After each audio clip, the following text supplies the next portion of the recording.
Yo! And welcome to episode 13, unlucky for some. Right, so I've been asked a few questions about landscape materials lately, and people have been having problems with getting blue and white, well, basically losing their landscape material. But the problem actually isn't losing the landscape material. It's they're putting too many textures in one quad. To show you what a quad is, yeah, you can see the map isn't. You can't really see any splits or anything, but it is actually split up into sections. If I put this, you can actually see. I only have 4 quads. I can add more, but yeah, I only have 4 quads. So in each quad you can only have a maximum of 6 or 7 textures, I think. It might be 8 textures, I'm not 100% sure. It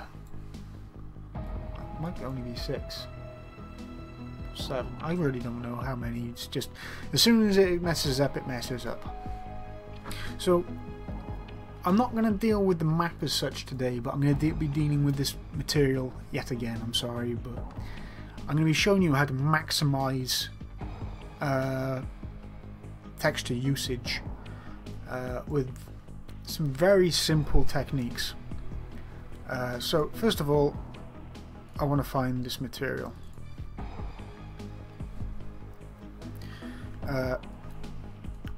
What I'm going to be doing, I've already done it twice in this. Once I didn't actually put it in, but the second time I did. The second one I did. First of all, what I want to do is I want to take this here. This here is... It lets... Right, okay, let me start again. Right. What we're going to be doing is editing the material so it can be used with a material instant constant. I'll be referring to this as a MIC. Yeah, so every time I say MIC, I mean material instant constant. A material instant constant allows you to change specific things in a material without rebuilding the material. So every time you press this, you have to rebuild the material like this, and it's just painstaking. And depending on how complex your material is, depends on how fast it actually compiles, or builds, or applies, whatever you want to call it. With a material instant constant, you just change it and it changes automatically for you. So this thing here, right? This times or multiplies 1 with 1. But in a material instant constant, it sees this as a parameter you can change, so you can change this to whatever you want. So if I put it to 0.5, it will make it bigger. If I put it to 2, it will make it smaller. So yeah, so we're going to be stealing this because it's already there. If you don't know what it is, this here is a just normal parameter, I think. If I could spell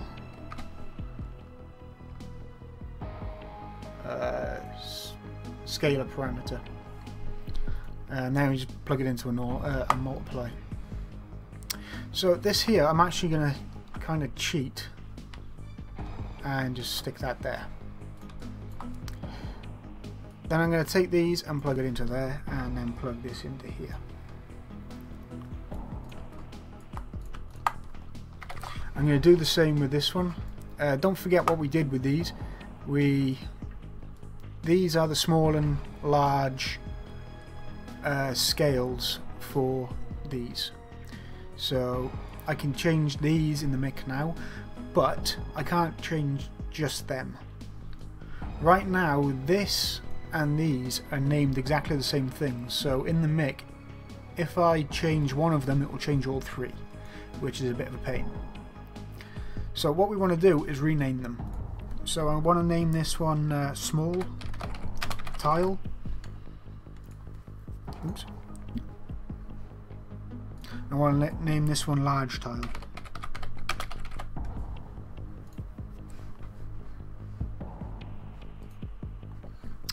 Right, so now this is times by 5. 1 times 5 is 1, so it's all good. But I actually want to change this to 1 and this one to 5. Well, actually, I want to change it to 2. Oh, is this the large?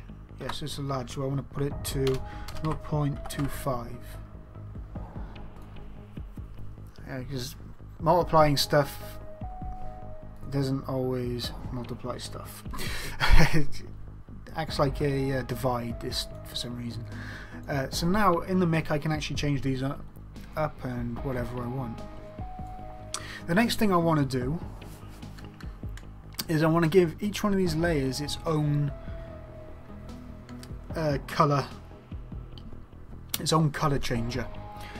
So what I'm going to do is, first of all, I just want to neaten this up.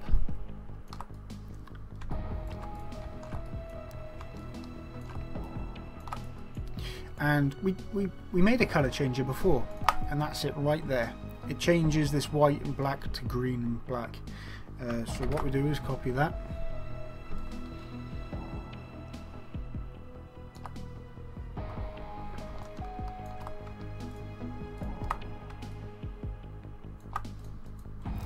And again, we'll plug that into here. I'll plug that into here. But right now this is going to turn it green. Yeah, it turns it really bright green. So what I want to do is bring this all the way to white.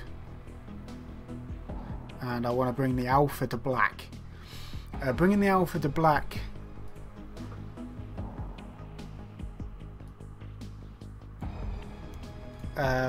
basically takes the colour entirely off. And I'm doing that because right now I don't want to change the colour. I want to change the colour on the fly in the material instant constant. But again, right now this is named none, means it won't really show up. So what I want to do is put grass 1 colour. I don't care if I can't spell. I'm sure people will say I can't spell. I already know I can't spell because I can't spell.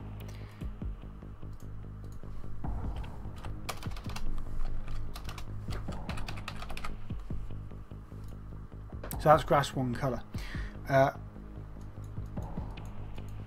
Hello?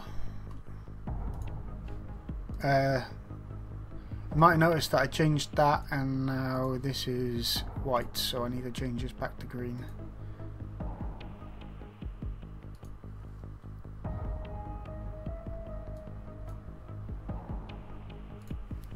And again, I can change this on the fly when I name it. So I'm going to name it now tib color.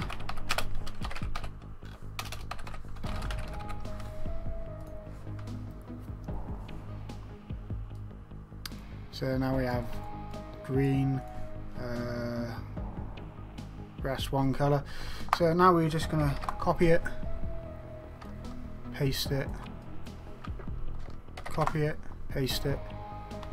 I actually don't need to do the rock because the rock has is already set up to have it, but I will be changing the rock a little bit later on, the actual rock texture itself. Not the one, I may change the one in here, I don't think I will though. I want to add a vertex paint to the rock, which will be pretty cool.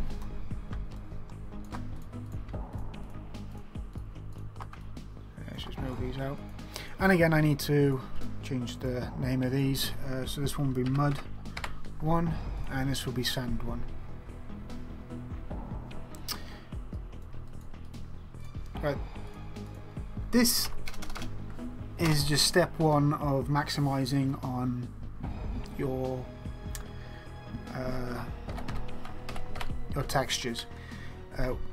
Step 1 is get your textures working. Right now, what these textures are doing is exactly the same as what they were doing before, but now we can control the color.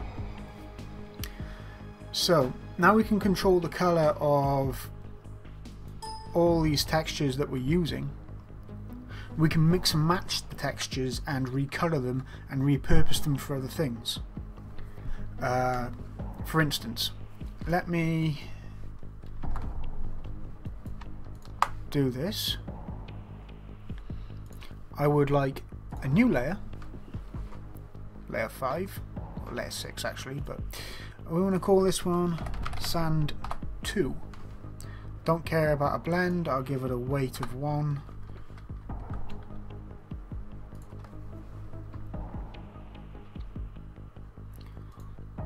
And Sand 2 is just sand.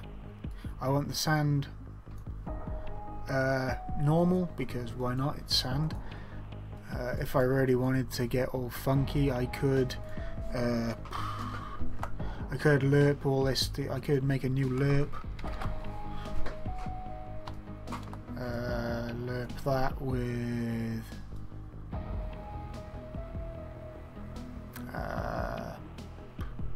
wait, what did I just grab off there?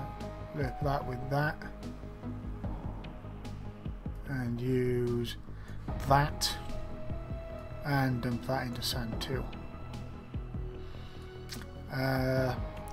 We'll see how that looks. If not, we'll get rid of that and just use something else. But now we need this again. So we're going to copy this. We're going to bring it down here, but we're going to plug this back into here, right? And call this Sand 2. And then plug Sand 2 into Sand 2. Right. Right now these two sand layers are exactly the same. They're not really doing anything much different. I could lerp these together and change the colour on the fly, but I don't want to do that just yet. I'm going to compile this shader. I'm going to add Sand 2 and do a little bit of painting. I may even rename it, but it's all good. Come out of that. Right. I want to come into my landscape. Oh, that's bloody large. No wonder it's larger when I'm bloody bring down my paintbrush size. I want to go to edit again. I want to add Sand 2 plus, and now we have a new layer.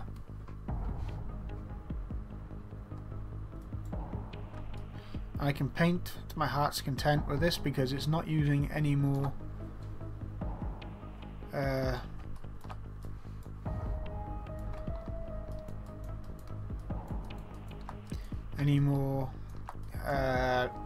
textures.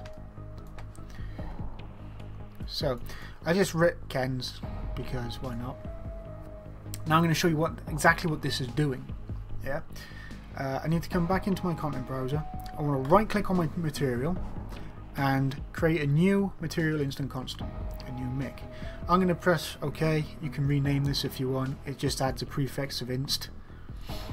It will save it to your package and automatically open it up. But as you've got this selected, right, this won't actually do anything to this material until you change the material for the instant constant. Right. Get rid of this. So a material instant constant, as I said, you can change parameters on the fly. So we can open up parameter groups, and for this version we're actually just going to go into the vector. The vector is the colouring. So I want to find Sand 2, bring this. I wish to make this a bit darker.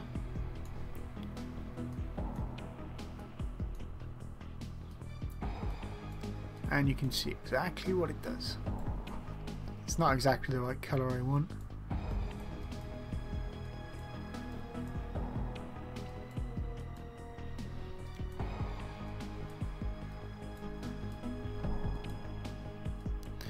But yeah, I can mix and match colours, and basically what I want this to be, I want it to be a darker colour. Give it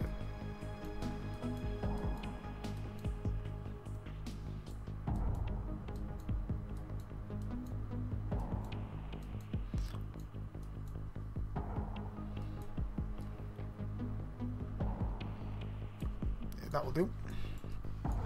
You see I got somewhat Ken's written there, but if I take that off and put it back on, I can basically change colour. So yeah, I just added a new layer, but the texture is somewhat different. So I actually want to go paint normal sand again, put the brush size up. I want to come down to the sand too, and I just want to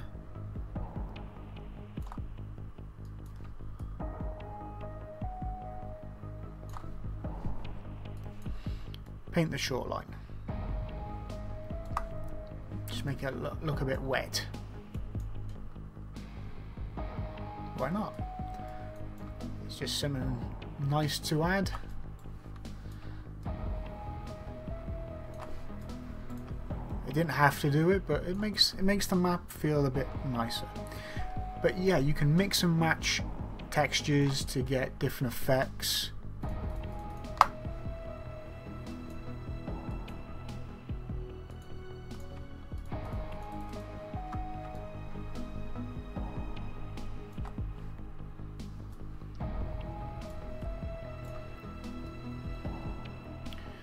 And don't worry, I don't plan to leave the bottom of the ocean like this.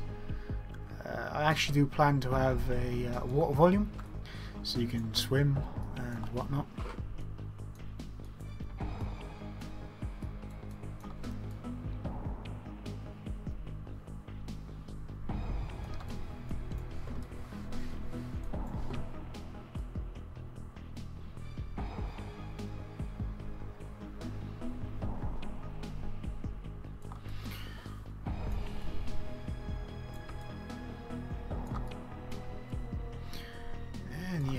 So that was just a tiny example of what you can do with multiple layers with the same texture.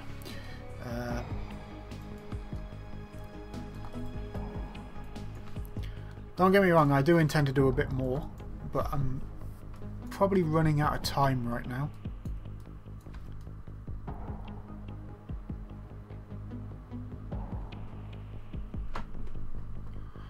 Because I know I don't have a lot of time to actually record any of this.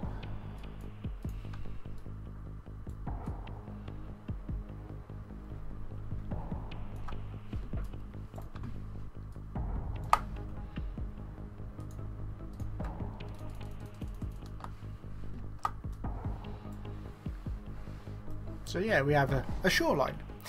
It didn't take all that long.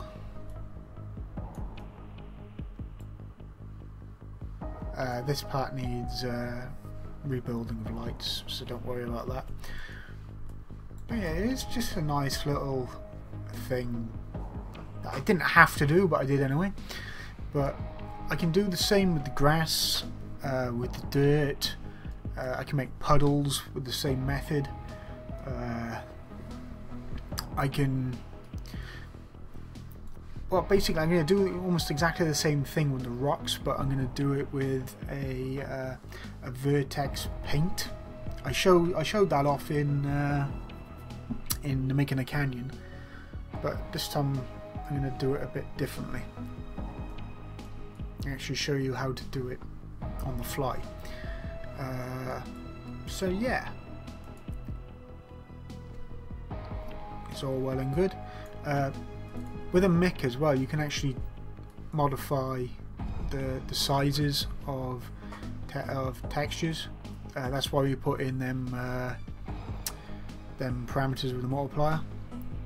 So yeah, we can switch out all these parameters here. So a large tile, if I put that to 1, they go tiny. if I go to 0.002, they go absolutely huge.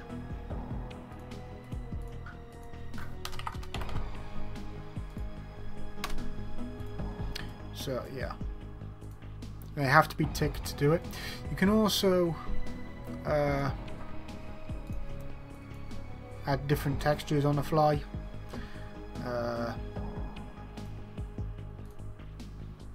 So yeah, so whoops, different textures, different colors.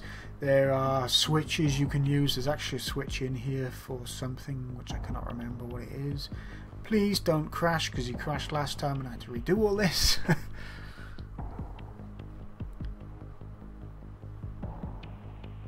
Yeah, good. No, not good. So yeah, I'm actually going to catch you in the next one. Hope this helped you. I'll be doing a bit more in the next episode. I will be messing with the materials again. I'll probably be building up the GDI base and the center stuff as well soon. I wanted to deal with this today because I had a load of questions about it, and it's hard to explain without actually showing you. So, hope you enjoy. Catch you next one. Ta-da.